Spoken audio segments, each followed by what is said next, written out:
날씨가 아주 정말 여름처럼 아주 무덥습니다. 이번 주, 다음 주가 휴가 피크가 될 것 같은데, 그래서 전직 대통령, 현직 대통령 이번에 다 휴가 간다고 그래요. 그래도 여름에 좀 너무 무더우니 힘들기도 하지만, 그래도 제가 개인적으로는 겨울보다는 나은 것 같습니다. 겨울보다. 왜 그러냐? 그래도 여름은 휴가가 있기 때문에 그래요. 그래도 휴가가 있기 때문에. 그래서 산으로 들로 참 시원한 곳을 찾아가고 계곡에다 물 담그고 이렇게 저렇게 사람들 노는 거 보면 보는 것만 해도 기분이 좋아요. 근데 이 사람이 쉬는 것도 어디 가도 마음이 편해야지 쉬지, 마음이 편치 못하면 어디 놀러 가도 편하지도 않습니다. 피곤한 몸과 마음의 힘을 얻고자 자연과 산으로 들로 이렇게 여러 군데로 떠나보지만, 이 세상 아무리 좋은 곳을 간다 해도 거기에 마음이 복잡하고 걱정이 있으면 사람은 쉼을 얻지가 못해요. 요즘 이래저래 힘든 소식에 사람들이 염려와 걱정은 앞서만 가는데, 사람들이 살다 보면 뭐 어쩔 수 없이 의식, 주에 대한 고민이 있는가 하면 건강에 대한 염려가 있고, 이제 앞으로 내 인생은 어떻게 될 것인가 하는 미래에 대한 걱정, 또 노후에 대한 염려, 거기에 이제 나이가 들면 들수록 자녀에 대한 염려, 이 세상 사는 것이 스스로 걱정, 정말 염려투성입니다. 그래서 우리가 염려하지 말라고, 늙는다, 걱정하면 병 생긴다, 이렇게 이런 말 저런 말을 해도 염려하면 안 된다 이런 말을 하면 좀 어떻게 보면 한가한 말처럼 들리겠지만, 누가 주위에 우리가 염려하고 싶어서 염려하는 사람이 어디 있겠어요? 그리고 누가 신경 쓰고 싶어서 신경 쓰는 사람은 어디 있겠습니까? 걱정, 근심하면서 살고 싶은 사람은 아무도 없지만, 살다 보면은 우리가 나이가 먹어갈수록 이런저런 정말 걱정거리들이 하나씩 둘씩 어떻게 보면 더 늘어가는만 가는 것 같아요. 사실 걱정, 근심이 나쁘다는 건 알지만 사람들이 어쩔 수 없이 염려를 하고 근심, 걱정을 하면서 살아갑니다. 그래서 이제 요즘에 병 중에서도요, 신경통 이런 것들, 신경성이 우리 병의 70% 이상이 이 걱정, 염려에서 오는 겁니다. 그래서 신경성이래 다. 그래서 이 심지어는 얼굴이라는 피부병도 아토피 이런 것들 있잖아요. 그리고 사람마다 다르겠지만 70~80%는 신경성에서 오는 병들이 많이 있답니다. 그런데 성경은 분명히 우리가 염려하지 말라 이렇게 얘기를 하고 있어요. 염려하지 말라는 말이 무려 500번이나 기록되어 있습니다. 500번. 아침 저녁으로 염려하지 말라. 누가 염려함으로써 한번 생각을 해서 과거나 좀 미래를, 사실 우리가 저도 가만히 생각하면 이렇게 내가 전에 이러지 않았으면, 이러지 않았어, 이 사람을 좀 안 만났으면, 이런 과거의 그런 걱정들, 후회와 이런 후회들이 있어요. 그러나 그런 후회나 또 미래에 대한 염려가 우리를 오히려 병들게 하지, 그것을 아무것도 바꿀 수가 없다는 거예요. 염려는 그래서 어떤 사람이 말하기에 양식이 떨어지기 전에 밥을 굶는 것이고, 병이 나기도 전에 입원하는 거고, 죽기도 전에 장사 치르는 거예요. 근심과 염려는 한마디로 어떻게 보면 하나님이 나를 책임져 주신다는 것, 이거를 믿지 못하는 것에 대한 내가 내 인생의 주인이다, 이게 하나의 불신앙의 표본입니다. 신앙적으로는. 그래서 염려가 있는 곳에 신앙이 없고, 신앙이 있는 곳에는 염려가 없다고 합니다. 그래서 근심은 하나님이 주는 것이 아니라 누가 줘요? 마귀가 우리에게 주는 것이다. 하나님 주신 것은 우리에게 평안입니다. 평안. 잠언 15장 13절에도 마음의 즐거움은 얼굴을 빛나게 하여도 마음의 근심은 심령을 상하게 하느니라. 특히 여자분들의 요즘에는 심리학에서 걱정을 좀 미리 사서 땡겨서 하시는 분들이 있는데요, 걱정, 근심은 여자를 늙게 하고 아름다움을 가장 많이 뺏어간다고 그래요. 그래서 여자분들, 남자분들 특히 이쁜 와이프를 오래오래 보고 싶으시면 속색이지들 말고 마음 편하게 해주고 얼굴에 빛깔이 나고, 여기 성경에 나왔어요. 얼굴을 빛나게 하는데, 마음에 즐거움을 주시면 여러분 와이프가 마음이 확 얼굴이 빛납니다. 그래서 이 미국의 한 선교자는요, 이렇게 얘기를 했어요. 이 염려라는 거는 흔들의자와 같다. 흔들의자. 내가 아무리 앉아서 살린다 그래도 왔다 갔다 한 몸만 이렇게 왔다 갔다 피곤하지. 나중에 결국엔 제자리다. 아무리 염려해도 한 발짝 앞으로 우리 삶이 나아가지 않는다는 것입니다. 그러면 우리가 어떻게 이 염려를 극복할 수가 있는가? 오늘 본문이 빌립보서인데요. 바울이 2차 여행 중에 어느 날 환상 중에 밤에 자는데 환상 중에 이 아시아로 가려는데 저 마케도니아 그 군병을 입은 사람이 일로 와서 우리를 좀 도우라고 막 이렇게 호소를 하는 거예요. 그래서 아시아로 갈까 하다가 하나님께서 방향을 틉니다. 말하자면 하나님, 자기는 바울의 마음은 아시아로 가서 섬겨야 되겠다고 마음에 소원이 있었는데 하나님이 이 환상국이 틀어가지고 말하자면 유럽 쪽으로 가게 돼요. 그래서 이 빌립보에 가게 되는데 빌립보에 거기 가서 그 한 귀신 들린 그 여자를 그 귀신을 쫓아내므로 해서 그 여자가 이제 점치고 무당 보고 그랬는데 이 여자가 무당 귀신이 떠나니까 점을 못 치는 거예요. 그래서 이 사람들이 고발을 해가지고 이 주인이 이 바울하고 신라를 고발을 해가지고 옥중에 갇혔습니다. 아주 큰 봉변을 당해서 정말 호되게 매맞고 감옥에 갇히게 돼서 그리고 우리가 잘 아는 듯이 감옥에서 기도하고 찬송하는 지 옥문이 활짝 열려가지고 도망간 줄 알고 옛날에는 그리고 잘못하면 이렇게 바로 징계가 되니까 이 간수장이 칼로 자기를 찍어주기 자살 자결을 하려고 그러는데 야 바울이 야 우리 여기 있어 죽지마 그래가지고 이 간수장이 이렇게 보니까 이 사람들이 아니 문이 열려있는데도 안 나가는 거 보니까 그리고 아까도 보니까 그 옥중에서 너무나 기쁘게 채찍맞고 세상 어디가 도둑질하고 뭐 어디 가서 남한테 사기치는 것도 아니고 너무 말씀을 전하다가 왔는데 이 사람들 보니까 그렇게 무진 어려움을 당하고도 찬송하고 감사를 하고 있더라는 거예요. 그런데 열려도 안 가. 그러니까 도대체 이 하나님이 누군가. 그래서 자기 집으로 데려갑니다. 이제 뭐 다른 걸 볼 것이 집으로 데려가서 나 어떻게 좀 이 예수를 좀 우리도 믿게 됐으니까 구원을 받겠습니까? 그러니까 주 예수를 믿으라. 우리가 너무나 잘 알아. 그리하면 너와 내 집이 구원을 얻으리라. 이렇게 이 믿음의 기조 안에서 이 교회가 세워지는 게 바로 빌립보 교회입니다. 그래서 이 빌립보 교회는 사도 바울이 정말 어려움과 고난 가운데 세운 교회인데 그 역설적으로 이 빌립보의 교회에 대한 내용은 다 어떻게 보면 기쁨의 서신이에요. 사도 바울이 이제 로마에 가서 빌립보에 가 있는 여러 교인들에게 편지를 쓴 것인데 그 내용이 거의 기뻐하라는 것입니다. 기뻐하라. 사도 바울이 지금 그때도 감옥에 있었고 지금도 현재도 로마 감옥에서 있는 거예요. 그래서 이 성경학자들이 빌립보서를 실학의 복음이다 이렇게 얘기를 합니다. 우리가 살아가면서 사실 이 거칠고 험한 세상 이길 수 있는 힘이 무엇이냐? 이 살아가는 그 원동력이 무엇이냐? 바로 기쁨이라는 거예요. 가정도, 직장도, 모든 생활에 기쁨이 없으면요, 바로 시들게 됩니다. 그런데 오늘 이 빌립보서가 말하는 기쁨은 그동안 우리가 알아왔던 기쁨과는 조금 다른 차원의 기쁨입니다.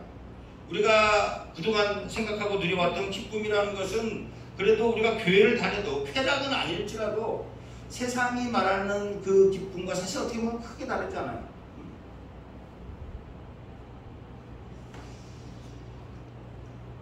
뭐 범사가 잘 되고 강건해지는 축복, 그것이 예수를 믿는 이유고 그것이 예수를 잘 믿는 그것이 예수를 믿고 받는 복이요. 그러나 그것이 전부가 아니고 그냥 단순히 이 세상이 잘 되고 복받고 건강해지는 것이 믿음의 정수가 아니고, 그래서 이것들이 오늘날에 잘못됐어요. 사실 어떻게 보면 좋은 믿음으로 어떻게 세상 것과 바꾸려고 하는 잘못된 믿음이 오늘날에 아주 팽배해져 있습니다. 신약 성경에는 기쁨을 의미하는 이 카라는 단어가 세상에는 여전히 악하고 악의 존재 내 삶에는 기쁨이 없어도 구세주가 오신다는 메시아를 앙망하는 기대하는 그것이 기쁨, 그것이 바로 카라예요. 오늘 본문에 나오는 기쁨도 카라입니다. 카라. 그래서 이 내가 검사에 잘 되고 강건한 이런 거 축복, 예수 믿는 복에 대해 그런 것만 추구할 것이 아니라 이제 기쁨과 이유가 우리가 차원이 달라져서 예수 믿고 내 환경이 바뀌어서 좋은 환경으로 바뀌는 것이 아니라 내가 환경은 그대로 있으나 복음 때문에 내가 바뀌는 것, 이것이 정말 이 믿음의 정수인 것입니다. 오늘 본문에 항상 어디에든 언제든지 이런 말이 많이 등장해요. 이것이 왜 사도 바울이 항상이라고 그랬냐? 우리가 인생 살다 보면 우리가 뭐 인생 이전까지 살아보니까 기쁠 때가 많습니까? 슬플 때가 많습니까? 사람이 기뻐하는 시간은 그렇게 많지 않대요. 살아가면서. 그런데 기뻐할 때 기뻐하는 것은 너무나 당연한 것이지만 기뻐할 수 없을 때 감사하는 것, 감사할 수 없을 때 감사하는 것, 기뻐하고 감사하고 힘겨울수록, 그래서 항상이라는 말이 있어요. 항상. 어려울 때든 힘들 때든. 그래서 빌립보서가 말하는 기쁨, 상황과 환경을 뛰어넘어서 도무지 감사할 수 없는, 기뻐할 수 없는 상황에서 기뻐하는 것, 이것이 바로 빌립보서가 말하는 기쁨이고 감사입니다. 자, 우리가 참 이 세상 살다 보면 얼마나 우리 기쁨을 뺏어가는 일들이 많이 있으니까, 살다 보면 참 분통 터지고 억울하고 정말 세상을 향해서 뭐라도 해보고 싶은 일들이 얼마나 많이 있어요. 우리가 예수 믿고도 우리 마음대로 잘 풀리지도 않고 경제적으로 어려움 당할 수도 있고 때로는 질병으로 고생하고 억울하게 오해받기도 하고 오히려 믿었던 사람에게 당해서 온 가족이 고난을 당할 수도 있습니다. 그래도 오늘 본문은 그때도 기뻐하라는 거예요. 그때도 기뻐하라. 그 기뻐하는 이유가 나와요. 오늘 본문의 사도 바울은 성경적인 시각을 아주 깊은 의미로 말하는 4절에서 주 안에서 항상 기뻐하라. 10절에도 10절에서도 3장 1절에서도 주 안에서 기뻐하라. 기뻐할 조건이, 사도 바울이 기뻐할 조건이 복잡한 것이 아니라 내가 예수 안에 있기 때문에 기쁘다는 거예요. 예수 안에 있기 때문에. 이 세상에서 줄 수 없는 기쁨이 바로 우리가 예수 안에 있는 기쁨입니다. 여러분이 인생에서 정말 가장 잘한 게 예수 믿는 거예요. 그래서 이 사도 바울의 서신 중에 무려 주 안에서, 예수 안에서가 132번이 나옵니다. 그런데 먼저 여기서는 말씀드렸어요. 주 안에서의 기쁨은요, 우리가 먼저 구원의 기쁨이에요. 구원. 죄사함 받고 하나님의 자녀가 된 이 기쁨, 이 기쁨은 세상이 뺏어갈 수 없는 기쁨입니다. 어떤 환경이 와도, 어떤 어려움이 와도 이것이 우리의 영원한 특권이라는 거예요. 우리 신분이 이미 바뀌었습니다. 환경은 언제나 바뀌지만 하나님과 우리의 관계는 영원하기 때문에 내가 주 안에서 기쁘다. 환경이 아무리 바뀌어도 하나님과의 나의 관계는 영원하기 때문에 우리가 이제까지 살아왔지만 환경은 일시적인 것이고 순간적이고 다 지나가는 것입니다. 또 어려운 것도요. 제가 이렇게 인생 살아보니까 어려운 것도 그때 당시에 숨 넘어가는 것 같지만 지나보니까 별거 아니야. 또 그때뿐이지. 그때는 막 그게 전부고 빨딱빨딱 넘어가는 것 같고 숨이 턱턱 막히고 그러지만 지나가 보면요 아무것도 아니야. 일시적인 거고 진짜 순간적인 겁니다. 그러나 이 사도 바울이 빌립보서의 기쁨, 내가 잘되고 재물을 얻고 출세해서 얻는 기쁨의 정도가 아니라 예수 안에서 정말 죄를 이기고 불편한 환경을 이기고 악을 이기고 사망 번세를 이기는 그것이 바로 기쁨이다. 여러분, 죄악을 이기는 기쁨이 있습니다. 그냥 순간순간 매일 껄떡껄떡 죄에 져가지고 죄에 얽밀리지 말고 정말 죄에서 해방되는 기쁨, 사냥꾼의 오는 거에서 새처럼 정말 자유함이 있는 기쁨이 있어요. 이 참 자유함을 누리시는 우리 모두가 되시기를 예수 이름으로 축원을 드립니다. 오늘 본문 마지막 절 4장 13절에 희락의 본질을 설명하는 유명한 구절이 나옵니다. 내게 능력 주시는 자 안에서 내가 모든 것을 할 수 있느니라. 이 구절 한국교회 성도들이 아주 정해서 많이 인용도 합니다. 여기서 이 모든 것에 내 소원과 꿈을 다 담아서 간구하고 있지만, 그러나 오늘 본문이 말하는 정확한 그 뜻은 그런 본문, 그런 배경과 약속을 가지고 쓰여진 것이라는 것보다도 말씀드린 대로 지금 이 상황이 사도 바울이 로마에서 감옥에 갇혔어요. 근데 이 빌립보 교회에 있는 교인들이 한참, 빌립이 누굽니까? 알렉산더 대왕의 아버지가 세운 도시가 바로 빌립보예요. 빌립, 그 아버지가 빌립입니다. 그래서 신흥 도시야, 신흥 로마 도시인데, 아주 거기 있는 사람들이 이제 교회가 좀 어떻게 자리 잡혀서 사도 바울이 어딘가 했더니 감옥에 있다니까 참 너무 안타까움에 감옥에서 뭐가 필요할까? 옷 이런 거 저런 거 사가 그 뭐 산 건너고 물 건너서 울며 사도 바울한테 왔더니 사도 바울이 하는 말을 이렇게 담담하게, 니들이 나한테 이렇게 해준 거 너무나 고맙고 감사한 일이지만 이것보다 감사하다는 것은 내가 예수 안에 있고 나아가서 너희들이 예수 안에 있는 것이 정말 예수님의 일에 함께하는 것이 내가 가장 기쁜 일이다. 니들이 이거 다 주고는 난 아무것도 아니다. 왜? 오늘 나와있죠. 왜냐하면 나는 어떤 형편이든지 자족할 줄 안다. 이미 나는 이런 걸 다 훑어와 같이 버렸다는 거예요. 이천에도 청할 줄 알고 풍부에도 청할 줄 알고 배고프거나 배고프거나 풍부와 궁핍에도 그런 것을 감당할 일체의 비결을 내가 알았구나. 내가 어디 가서 잘 되면 어떻고 어디 가서 굶으면 어떻고 이게 아니, 여기에 목표가 있는 사도 바울은 지금 저 하늘에 내 영원한 본향이 있다는 거예요. 내가 이 달려갈 길을 다 달려가겠다는 거예요. 그것을 향해서, 그 편대를 향해서. 고등학교 시절에 그럼 반대로 이렇게 해볼게요. 우리가 학창시절에 좀 밤새고 어때고 지나가다 또 깡패한테 패스포드 좀 뺏기고 그러면 어떡합니까? 학교에서 1등해서 나와서 사회에서 잘 되면 되지. 우리가 이 삶에서 정말 잠시잠깐 살아가는 이 광야 같은 세상에서 이래도 안 세상 저래도 안 세상, 어차피 광야길이에요. 그 광야길에 조금 고단하고 힘들고 우리가 예수 믿어 좀 피곤하다 할지라도 정말 말씀 지켜서 영원한 본향에서 정말 영원히 상급받는 게 더 귀한 일 아니겠어요? 아멘. 이거 숨을 치고 자꾸 이 땅에서 뭘 해결해 보려고 그러고 이 땅에서 뭐 숨고 보려고 그러고 이 땅에서 뭐 끝장내려고 그러고 이것이 안 되면 믿음 이거 먹고 다 팽개치고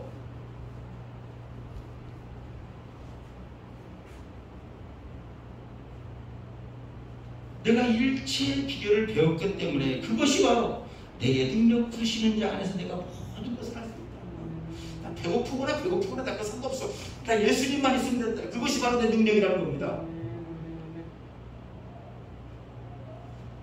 그래서 내게 능력 주시는 자 안에서 내가 모든 것을 할 수 있다. 이것은요, 이 말씀이 무슨 소원이든지 내가 다 이루겠다는 것이 아니고 배부른 것, 배고픈 것 이거에 상관없이 나는 하나 예수 안에서 기뻐할 수 있다는 것입니다. 예수만 함께만 할 수만 있다는 것입니다. 오늘날 성도들 중에서 가장 당황하고 믿으면서 가장 힘들어하는 부분이 이런 것입니다. 내가 예수 믿으면 참 잘 된다고 만사 형통한다고 했다가 생각보다는 문제에 부딪혀 너무나 쉽게 낙심해버립니다.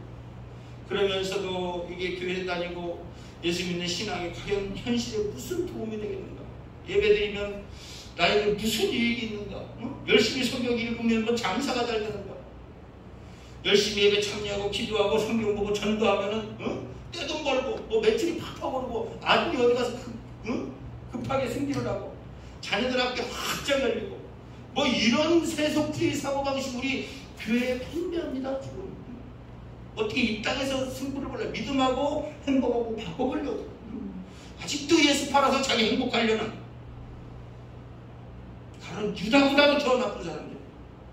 유다는 그래도 은 30냥이나 받고 팔았어요. 여러분들 은 30냥도 안 되는 그 가격이 얼마나 예수를 팔고 있습니까? 얼마나 외면하고 있어요. 바울은 당시 인간적으로 볼 때 그렇게 행복한 사람이 아니었습니다. 그러나 그 풍성한 삶의 비결이 되게 능력 주시는 자 안에서 예수 안에서 풍성한 삶, 그것이 그가 가진 기쁨의 본질이었다. 이 기쁨을 빼앗기질 못하는 거예요. 성경을 보면 누구나 다 염려가 있습니다. 솔로몬 같은 사람도 염려가 있어서 그 무엇 하나 부족함이 없는 그 사람이 전도서 1장 23절에도 보면 일평생 근심하며 수고하는 것이 슬픔뿐이라. 그의 마음이 밤에도 쉬지 못하는 이것도 헛되도다. 오늘날 현대인도 마찬가지 아닙니까? 청년은 청년대로, 나이 먹으면 나이 먹은 대로 이제 좀 쉴까 했더니 자식이 걱정되고, 은퇴하기도 전에 나 이제 은퇴하면 뭐 하나, 이거 해보고 저거 해보고 잘 뛴다도 마음이 불편하고 의지라고. 이렇게 우리 형제들이 다 모두가 염려 속에서 살아갑니다. 근데 왜 하나님은 염려하지 말라고 그러나? 인생의 독수라는 거예요. 독수. 한마디로 백태무익합니다. 열심히 정말 염려하고 밤잠 못 자서 고생해서 그러면 밤잠 안 자고라도 염려를 해야죠. 그러나 그 모든 것이 우리가 머리카락 하나라도 내가 말씀드렸지만 우리 자녀들 헤어스타일 하나 못 바꾸는 게 우리 현실 아니에요. 강철이 강합니다. 때릴수록 강해진다고 그래요. 강철이. 그러나 독이 쓰면 강철은 부식되고 말아요. 염려, 이와 같이 염려가 우리 삶을 부식하게 하고 절망하게 합니다. 미래에 염려할 거 없어요. 걱정하지 마세요.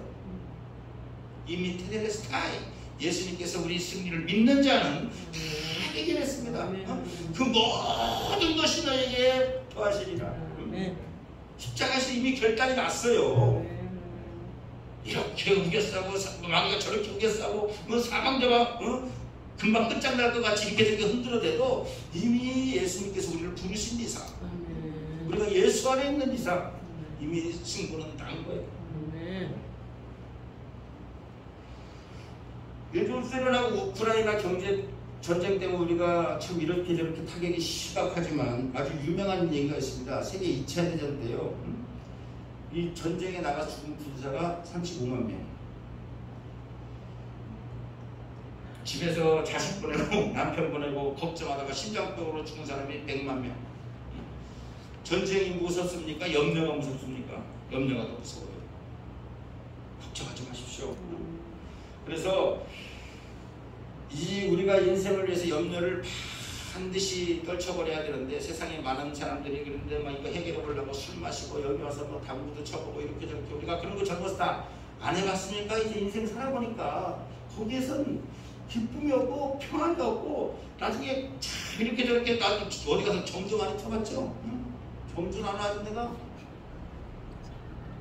점쟁이가 나를 알아봐 가니까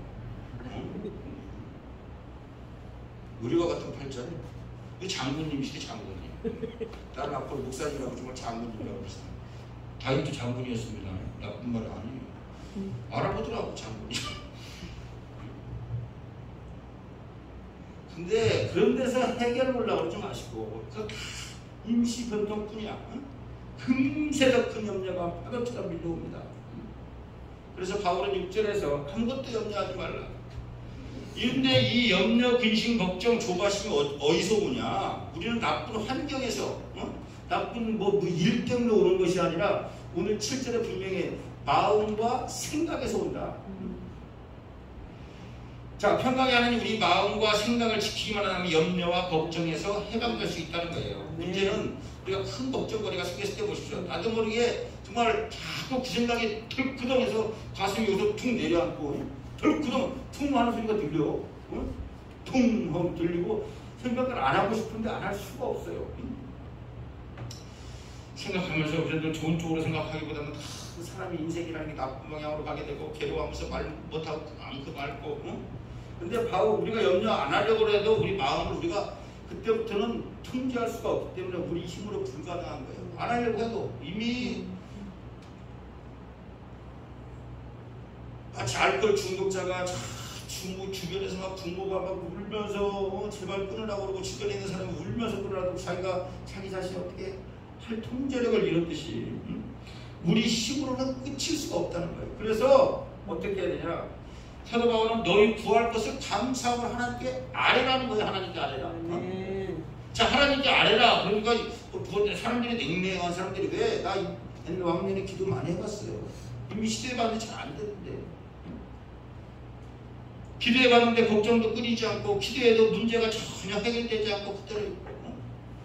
근데 바울은 이 문제를 아주 구체적으로 얘기하고 있습니다. 빌립보 4장 아무것도 염려하지 말고 첫 번째 전제 조건.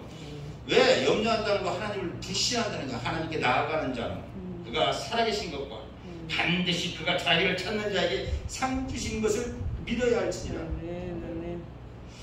자, 근데 아무것도 염려하지 말고 모든 일에 이건 되고 이건 안 되고 이건 되고 이거 큰 일만 작은 일 이것이 아니라 모든 일에 기도와 간구로 너희 구할 것을 감사함으로 하라. 자, 우리가 염려, 걱정, 근심이 생길 때 아주 구체적으로 얘기를 하고 있어요. 기도, 간구, 감사입니다. 세 가지 정확하게 기도와 간구 이게 똑같은 얘기가 있지만 기도는요 여기 사도 바울이 말하는 기도는 프로시케 하나님 앞에 나와서 경건한 마음의 자세 바른 자세를 바꾸는 거예요. 하나님에게 집중하는 것 그것이 바로 우리로 말하면 예배입니다. 지금으로 말하면 그 다음에 간구가 있는 거예요. 그래서 이 간구라는 말은 헬라어로 데에세이 우리의 필요한 것을 하나님께 아뢰는 것 말하자면 청원하는 것 그래서 문제들을 구체적으로 아뢰는 것을 간구라고 하고 그래서 이 사도 바울 우리가 문제가 생겼을 때 어떻게 그 문제를 가지고 우리가 맨날 주시옵소서 저 이빨 먹고 쪼쪼쪼 가면서 이러지 마시고 괜히 틀릴 거라고 가는 건데 그럼 먼저 하나님과의 바른 관계가 정립되고 아버지 하는데 너 누구냐 그럴까니 하나님이 근데 누군데 자꾸 이것을 나를 아버지라고 부르냐 지나가는 사람 아무나 자꾸 아버지 나 돈 주고 죽었어요? 하나님하고 바른 관계가 먼저 정립되고 하나님께 먼저 집중하고 하나님에게 정말 신실한 마음으로 하나님의 임재 앞에 나아가는 것 문제만 가지고 문제만 해결하려고 그러지 말고 하나님과 대면하려고 애쓰는 일부터 해라. 하나님 앞에 먼저 신실한 예배자로 나가는 것이 바로 문제 해결의 출발점이다. 그 다음에 이루어지는 것이 간구이다. 우리가 먼저 심각한 문제들을 그 다음에 아주 구체적으로 조목조목 아뢰는 거예요. 자세하게 얘기하는 거 좋아합니다. 하나님 큰 것만 하나님 한 거 너무나 크신 하나님이니까 내가 이거 짜잘한 건 내가 얘기하고 이런 거를 아니요 조목조목 얘기하는 거 하나님 아이고 그런 거 오히려 좋아하셔. 큰 일 작은 일 아주 조목조목 얘기하세요.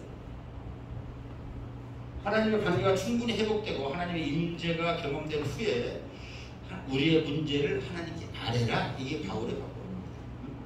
그래서 예배자로 먼저 선 후에 하나님과 좋은 교제를 이룬 후에 문제를 조목조목 아뢰고 하나님께 응답받으시는 우리 모두가 되시기를 예수 이름으로 축원을 드립니다. 자, 더 중요한 게 하는 거예요. 기도와 간구 그 다음에 뭘로요? 감사함으로 감사함. 이 감사를 놓치기가 쉽습니다. 우리가 문제가 생기면요. 저도 문제 생겨왔어요. 내가 뭐 좀 마음 잡고 하려고 그러면 문제가 나와. 야 내가 정말 하나님 좀 크게 맘먹고 또 믿어주려고 그러니까 딴짓을 걸어요. 아스파리 걸고 문제가 나오고 그러면은 우리가 먼저 하나님 감사가 나오는 게 아니라 원망이 나옵니다. 그래서 하나님과 더 멀어지고 어떻게 나한테 이럴 수가 있나. 우리에게 여러 가지 문제와 어려움이 있지만 하나님께 감사할 내용을 먼저 생각해야 된다. 그 감사를 먼저 생각하는 거예요. 우리가 이제까지 나를 지켜오신 하나님, 나를 여기까지 인도하신 하나님. 정말 우리가 뭐 잘나서 이게 하나님 믿게 됐습니까? 우리가 남보다 착하고 선량해서 예수 믿게 됐어요? 하나님의 부르심이 없으면 정말 하나님께서 우리의 은혜로 부르심이 없으면 우리가 어떻게 예수를 알고 믿게 됐겠습니까? 이거에 대한 감사가 먼저 있어요. 과거의 나를 향한 여기까지 인도하신 하나님의 내 손길에 대한 그 감사가 있을 때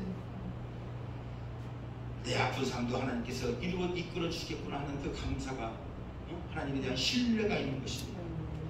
대부분 하나님을 향해 원망하게 되는 이유가 하나님 받은 은혜는 잊어버리고 지금의 문제만 바라보기 때문에 우리가 과거에 나를 도우셨던 하나님의 손길을 정말 인정하고 감사한다면 지금의 문제도 하나님께서 얼마나 돕지 않으시겠습니까?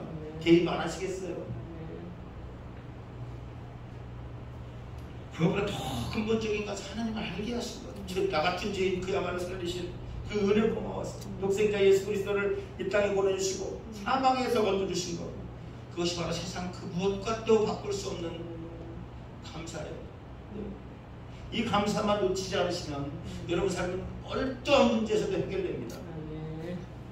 우리가 먼저 하나님 신실한 예배자로 서서 하나님의 임재를 경험하는 일부터 우리가 문제만 생기면 그냥 어디 내빼고 그 여태까지 믿었는 믿음은 다 어디로 내팽개치고 하나님 원망부터가 부글부글 안에서 끓지 마시고, 문제가 복잡할수록 열심히 정말 하나님께 머리를 숙이고 좋아하고, 응? 우리가 하나님께 응답받는 비결이 뭐예요? 하나님께서 긍휼히 여기심이에요. 테텔레스타이. 하나님 긍휼히 여기심만 여기면요, 우리는 해결받습니다.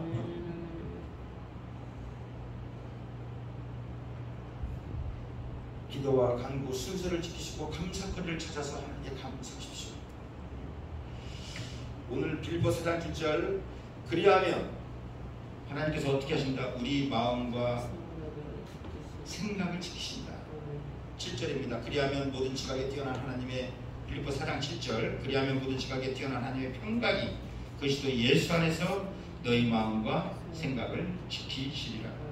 자, 그리하면이 뭐예요? 기도와 간구로 감사함으로 하나님께 아뢰면 모든 지각에 뛰어나신 하나님의 평강이 너희가 상상할 수 없는 걸 해결점을 찾으시고, 그래서 예수 안에서 너희 마음과 생각을 지키신다. 우리가 염려와 걱정을 만들어내는 것이 우리 마음과 생각이라는 거예요. 모든 환경에서 오는 것이 아니고.